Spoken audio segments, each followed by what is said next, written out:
네, 오늘 말씀 우리 함께 보도록 하겠습니다. 오늘은 출이집트기, 출애굽기죠. 4장 1절부터 9절에 있는 말씀입니다. 저와 함께 교독하시겠습니다. 모세는 대답했습니다.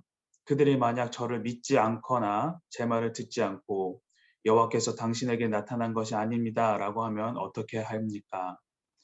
그러자 여호와께서 모세에게 내 손에 있는 것이 무엇이냐고 말씀하셨습니다. 모세는 지팡이입니다 라고 대답했습니다. 여호와께서 말씀하셨습니다. 그것을 바닥에 던져보아라. 모세가 지팡이를 바닥에 던지자 지팡이는 뱀이 됐습니다. 모세는 뱀을 피해 도망쳤습니다. 여호와께서 모세에게 손을 뻗어 뱀의 꼬리를 잡아라 라고 말씀하셨습니다. 그래서 모세가 손을 뻗어 그 꼬리를 잡자 뱀은 모세의 손에서 다시 지팡이로 변했습니다. 여호와께서 이것으로 여호와 그들의 하나님 곧 아브라함의 하나님, 이삭의 하나님, 야곱의 하나님이 내게 나타났다는 것을 그들이 믿게 될 것이다 라고 말씀하셨습니다. 또 여호와께서 모세에게 내 손을 품에 넣어보아라 라고 말씀하셨습니다. 그래서 모세는 손을 품에 넣었다가 빼어보았습니다. 모세의 손이 나병에 걸려 눈처럼 하얗게 됐습니다. 여호와께서 이제 손을 다시 넣어보아라 하고 말씀하셨습니다. 그래서 모세가 손을 다시 품에 넣었다가 빼어보니 다른 부위의 피부처럼 원래대로 돌아왔습니다. 그러자 여호와께서 말씀하셨습니다. 행여 그들이 너를 믿지 않거나 첫 번째 표적에 주목하지 않더라도 두 번째 표적은 믿을 것이다. 9절 말씀 함께 읽겠습니다. 그러나 이 두 가지 표적을 믿지 않거나 내 말을 듣지 않으면 나일 강물을 떠와서 땅에 부어라. 강에서 떠온 물이 땅에서 피가 될 것이다. 아멘. 저는 아부다비에 오기 전에 파워웨이브와 그리고 꿈땅 사역은 해보았지만 옛꿈 사역자로서의 경험은 전혀 없었습니다. 그래서 처음에 아부다비에 와서 옛꿈을 담당하게 되었을 때에 담당하게 됐다라고 목사님부터 말씀을 들었을 때에 정말 청천벽력과 같은 머리를 정말 한 대 딱 맞은 듯한 느낌을 받았었습니다. 어떻게 그 어린 친구들과 교감을 해야 하는지, 그리고 그 어린 친구들에게 하나님의 말씀을 쉽고 재밌게 전달해야 되는가라는 큰 부담감이 저에게 있었습니다. 그래서 다른 다른 분들의 그 옛꿈 영상들을 보면서 참고를 하려고 보았는데 좀 많이 좌절을 했었어요. 내가 과연 이렇게 할 수 있을까? 너무나도 재밌게 하시는데 우리 아이들은 내 설교 그리고 예배 때 졸면 어떡하지? 이런 고민을 참 많이 했었습니다. 그때 제가 그런 고민을 아내한테 털어놨더니 아내가 저한테 아부다비에 부르신 것도 하나님이고 옛꿈 사역자로 세우신 것도 하나님인데 뭐가 그렇게 고민이 많냐 하면서 오빠가 하는 게 아니다라고 이야기를 했었습니다. 그 소리를 듣고 깨닫게 되었어요. 맞다. 내가 아니라 하나님께서 하시는 것이지라고 생각을 했습니다. 그리고 감사하게도 지금까지 옛꿈 사역자로 이렇게 지금 사역을 하고 있습니다. 오늘 말씀에서 모세는 그 하나님의 부르심에 개인적인 인간적인 한계를 이유로 사람이 아니라고 하면은 어떡하나요? 라고 부정적으로 거부하는 모습을 보입니다. 이는 연약한 인간을 들어서 큰 일을 하실 수 있는 하나님의 그 능력에 대한 확신을 모세가 갖고 있지 못하였기 때문입니다. 이에 하나님은 오늘 말씀에서 모세에게 두 가지 표적을 경험하게 하시고 그리고 앞으로 보여주실 표적을 모세에게 말씀해 주심으로써 모세에게 하나님에 대한 그 확신, 그 믿음을 갖게 하십니다. 먼저 1절을 보면은 모세는 하나님으로부터 이스라엘 백성을 애굽에서 인도해내는 사명을 받았지만 바로 순종하지 못하고 주저하는 모습을 우리가 볼 수 있습니다. 모세가 즉시 순종하지 못한 그 이유는 그들이 나를 믿지 않고 내 말을 듣지 않고 여호와께서 보내셔서 나타난 것이 아니다라고 이야기를 할지 모르는 그 사람들이 자신을 믿지 못할 것이라고 생각했기 때문입니다. 즉 모세는 사람들을 두려워했습니다. 하나님께서는 모세의 이런 두려움을 아셨습니다. 그래서 모세에게 확신을 주기 위해서 두 가지 표적을 경험하게 하시고 두 가지 표적을 경험하게 하십니다. 먼저 2절을 보시면은 하나님은 모세가 하나님께 선택되었다라는 그 첫 번째 표적으로 어떻습니까? 지팡이를 뱀을 지팡이로 변하게 하십니다. 그런데 왜 하필 하나님은 모세에게 지팡이, 뱀 이것을 보여주시면서 표적으로 나타내셨는가? 당시 이 바로 왕관에는 그 뱀 형상의 상징물이 달려 있었다라고 합니다. 왜 그런가? 당시 뱀은 그 애국 왕인 바로의 권력을 상징하는 동물이었기 때문입니다.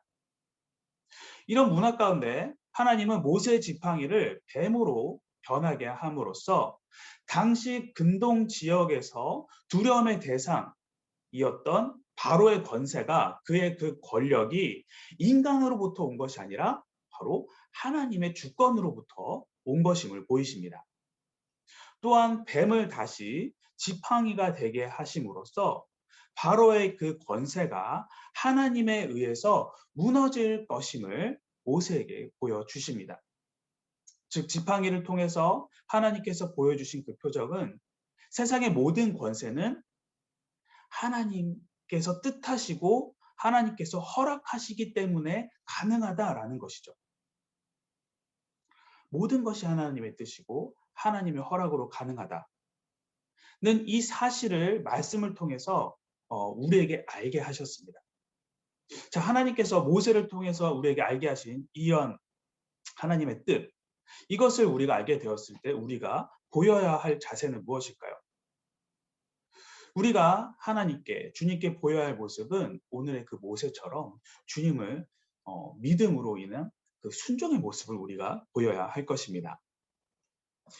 이어지는 3절과 4절을 보면은 모세가 하나님의 말씀에 따라서 지팡이를 던지자 어떻게 됩니까? 뱀이 되고 다시 뱀의 꼬리를 잡으라고 하자 지팡이가 됩니다.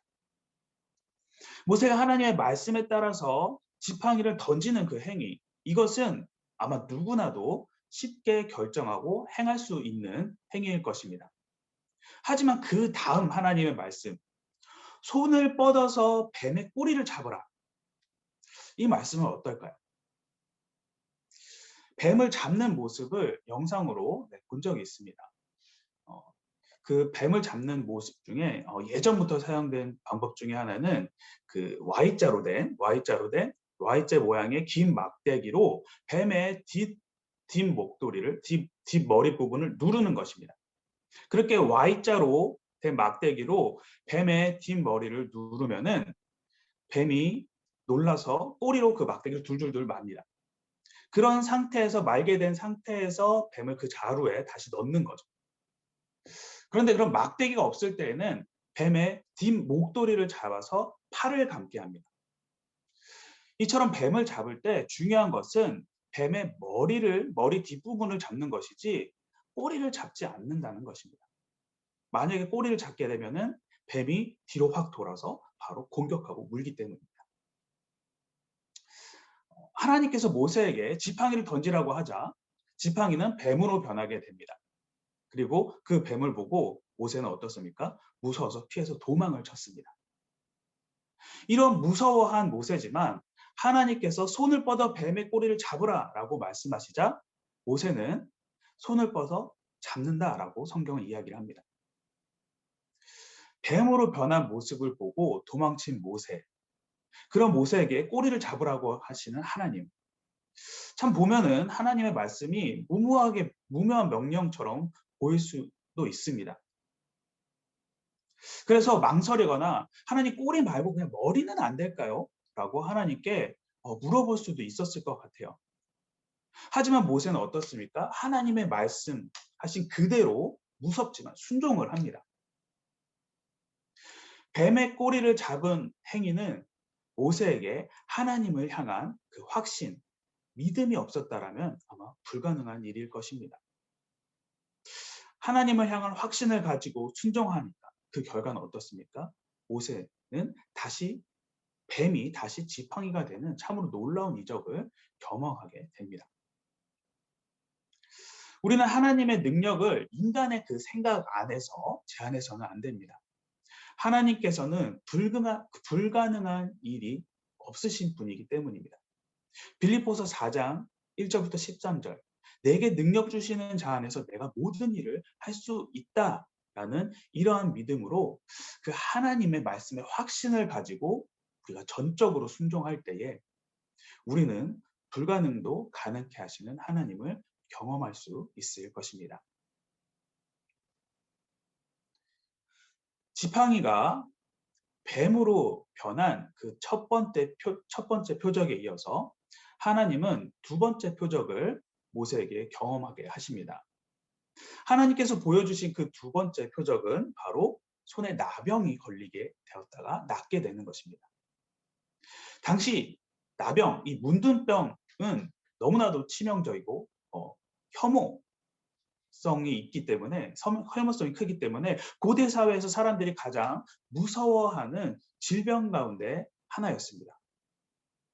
하나님은 이러한 나병을 모세의 손에 바라게 하셨다가 다시 낫게 하시는 그 표적을 보여주심으로써 모세로 하여금 하나님만이 인간의 건강과 질병 그리고 삶과 죽음을 주관하신다는 것을 알게 하셨습니다. 인간의 생사화복이 하나님께 달려있고 하나님만이 이스라엘의 참된 구원자 되심을 깨닫게 하기를 원하셨어요. 그래서 하나님만을 믿고 의지하는 자에게는 영원한 생명, 믿지 않는 자에게는 멸망이 있음을 우리에게 말씀을 하고 계십니다.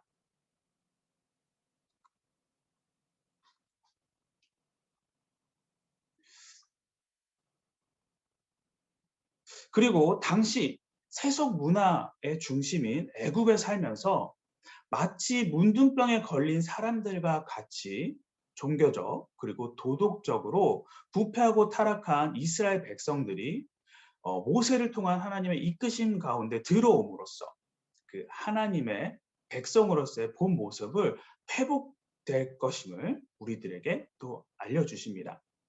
그리고 실제로 어떻습니까? 실제로 이스라엘 백성들은 모세의 인도함을 받아서 출애굽 이후에 모세의 인도함을 받아서 광야에서 40년간 연단 받음으로써 하나님의 그 거룩한 백성의 모습으로 회복하게 되는 것을 우리가 말씀을 통해서 확인할 수 있죠.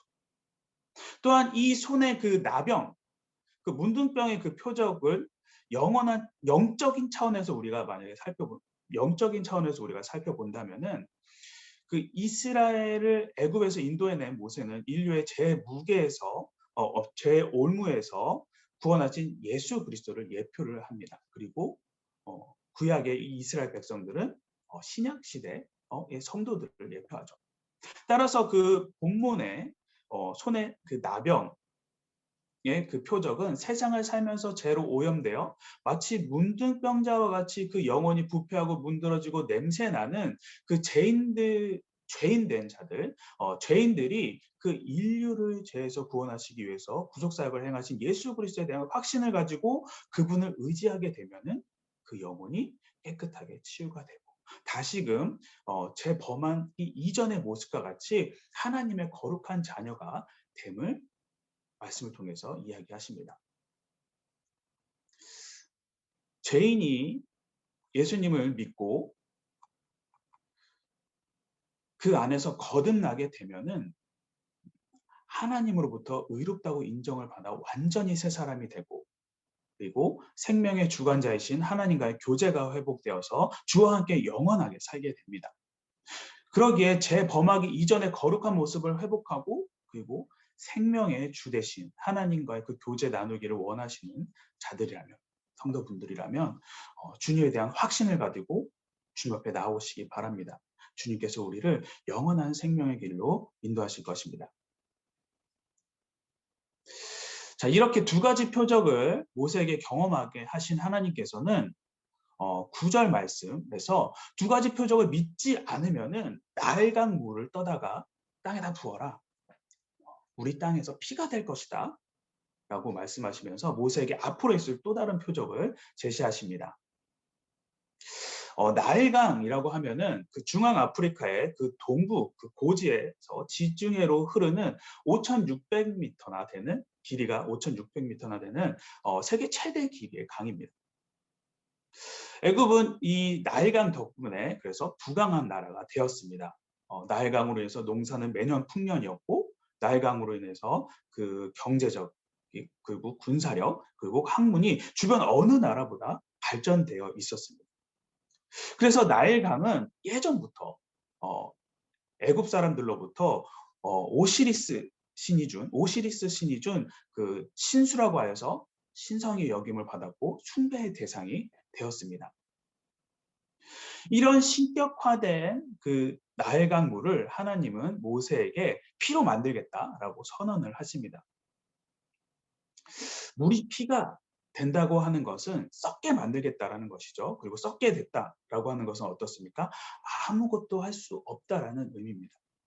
즉 하나님께서는 그 애굽의 식량과 경제력과 군사력 그 학문 문화의 시작이면서 공급력이라고 할 수 있는 이 나일강의 생명을 끊으실 것을 말씀하십니다.